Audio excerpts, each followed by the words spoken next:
लाला, बाबू, भाभी जी, भाइयों बहनों, माताओं, ये सभी कथाएं हमारे जीवन की शुद्धिकरण के लिए है। जय हो।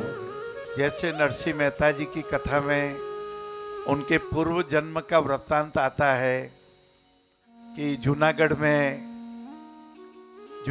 और द्वारका के बीच में एक घोर जंगल, उसमें पीपा भगत जब जाने लगे द्वारका, हरे हरे। तो पीपा भगत को कई महानुभावों ने कहा कि इस रास्ते से मत जाइएगा, यहाँ एक शेर और शेरनी रहते हैं, वो इसी जंगल में रहते हैं, बड़े खूंखार हैं, आपको मार डालेंगे, आपको फाड़ डालेंगे, वो शेर शेरनी है। फिर भी पीपा भगत ने कहा मैं तो द्वारकाधीश का भक्त हूँ, मैं तो द्वारका जा रहा हूँ, तीर्थ जा रहा हूँ और यही रास्ता है, इसी रास्ते से जाऊंगा।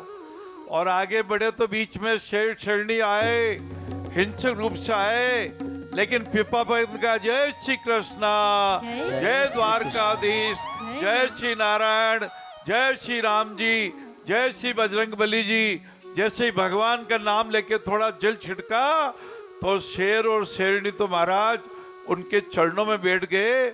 ऐसे नरसिंह मेहता जी के पूर्व जन्म की कथा आती है। वही नरसिंह मेहता जी जब मानव रूप में अवतरित हुए जूनागढ़ में, आपने सुना होगा महात्मा गांधी जी हमारे राष्ट्रपिता जी, उन्हीं का लिखा हुआ भजन गाया करते थे, वैष्णव जन तो वैष्णव जन तो तेने कहिए चे, पीर पराई जाने रे।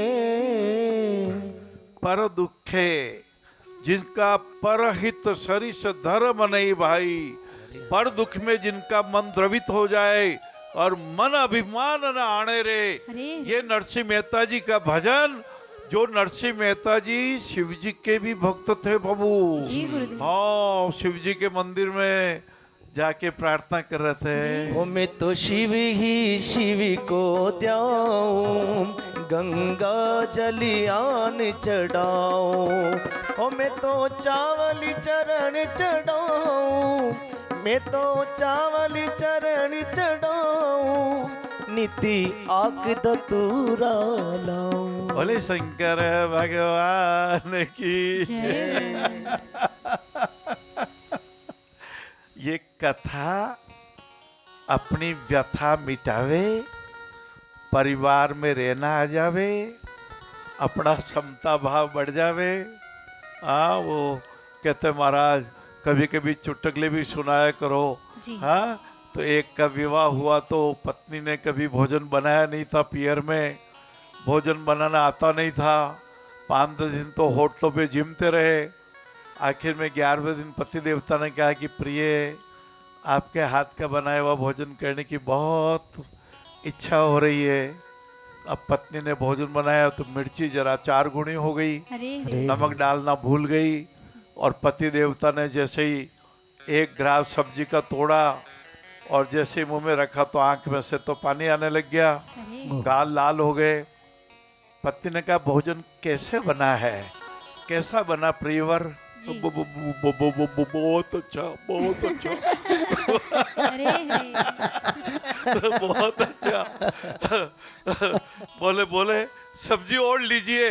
बोले इससे अधिक एडजस्ट नहीं कर पाऊंगा, इससे अधिक एडजस्ट नहीं कर पाऊंगा।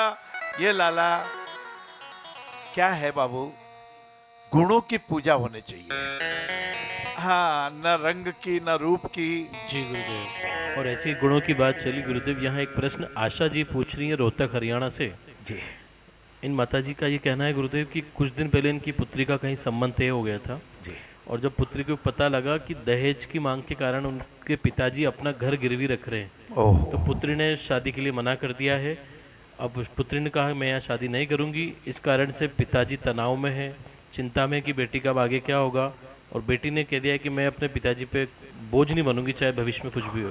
पुत्री तो महान गुणवान है भाई, और जो परिवार अभी से दहेज की लालची है, जो दहेज की मांग कर रहा है, जिनके लिए उनके पिताजी को घर भी गिरवी रखना पड़ा, वो आगे कौन सा सुख देंगे।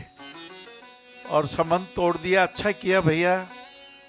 पुत्री के पिताजी को हमारा निवेदन है, संबंध और अच्छा हो जाएगा।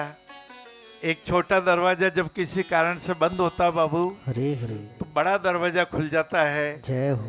तो आपकी पुत्री का संबंध और निस्वार्थ परिवार में, गुणी परिवार में है। हमारे पिताजी जब हम 5-6 साल के तो जज साहब की बेटी का विवाह हुआ और जज साहब की बेटी ने अपने गांव को बहुत अच्छा बना लिया। सैकड़ों महिलाओं को सिलाई सिखा दी, कढ़ाई सिखा दी, कशीदाकारी सिखा दी। तो आपकी बेटी बड़ी गुणी है। सुख दुख मिलकर बांटेंगे, भाव क्रांति से जागेंगे। ये भाव क्रांति का अर्थ है लाला, अपने आप को पहचानना। हरे हरे।